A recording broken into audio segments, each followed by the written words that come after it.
கர்த்தருக்கு மகிமையுண்டாவதாக. தெய்வதவசனம் சங்கீதம் 96:9 பரிசுத்த அலங்காரத்துடனே கர்த்தரை தொழுது கொள்ளுங்கள். பூலோகத்தாரே, நீங்கள் யாவரும் அவருக்கு முன்பாக நடங்குங்கள். கர்த்தருக்கு மகிமையுண்டாவதாக. இந்த வசனம் சொல்லும்போது பரிசுத்த அலங்காரம், கர்த்தரை தொழுது கொள்ளணும், பரிசுத்த அலங்காரம் வேணும்னு சொல்லுது.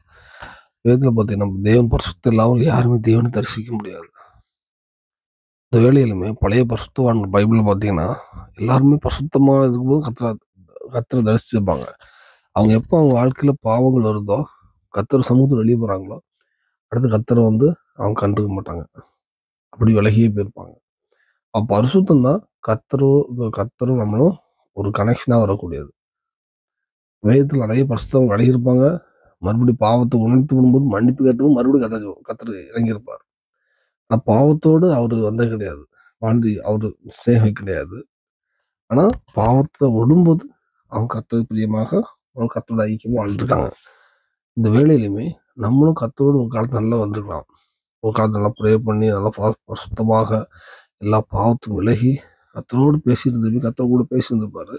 ஆனால் அடுத்த காலங்களில் அவங்க வர வாழ்க்கை உலகத்தின் சோர்வுகள் அப்படியே விலகி எங்கேயோ போய் சில பாவ கிரியைகள் நம்மகிட்ட வரும்போது நம்ம ஆனால் முன்னாடி பரிசுத்தம்னு நினச்சிட்டே இருப்போம். ஆனால் எங்கேயோ கர்த்தருக்குள்ள எங்கேயோ தள்ளி போயிருப்போம். அப்போ நமக்கு ஏதோ ஒரு வாழ்க்கை போயிட்டு இருக்கும். கர்த்தர் நம்ம இருக்க மாட்டார், வெளியே தள்ளி போயிருப்பார். ஆனால் அப்படியே போயிட்டு இருக்கும். ஏன்னா பரிசுத்தம் இல்லைன்னா கர்த்தர் சமூகத்தை தரிசிக்க முடியாது. கர்த்தரோட எதுவுமே கிடையாது. பைபிளில் பரிசுத்த அலங்காரம், கர்த்தர் தொழுது கொள்ளாலே பரிசுத்த அலங்காரம் வேதம் சொல்லுது.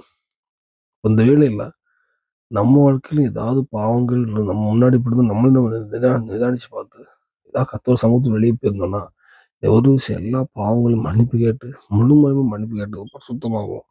அந்த பரிசுத்த அலங்காரத்தோடு கர்த்தரை தொழுது கொள்வோம். கண்டிப்பாக உங்களோட ஜெபங்கள் அப்பதான் ஏற்றுக்கொள்ளப்படும். உங்களோட கர்த்தர் பேசுவார். இந்த பூமியிலையும் எல்லாவற்றிலையுமே எதெல்லாம் செபித்துட்டு இருக்கீங்களோ, உலக காரியங்கள் எதெல்லாம் செபிச்சுட்டு இருக்கீங்களோ எல்லாவற்றிலுமே ஒரு ஜெயத்தை கர்த்தர் கொடுப்பார். பரலோகத்துக்கும் அவர்கிட்ட ஆயத்தப்படுத்துவார். அநேகத்தை ஆயத்தப்படுத்தி பயன்படுத்துவார். அதுக்கு அர்ப்பணிப்போம். பரிசுத்தத்தோடு நம்ம வாழ தேவை பலன் கேட்போம். பரிசுத்த அலங்காரத்தோடு கர்த்தரை தொழுது கொள்வோம். ஆமென்.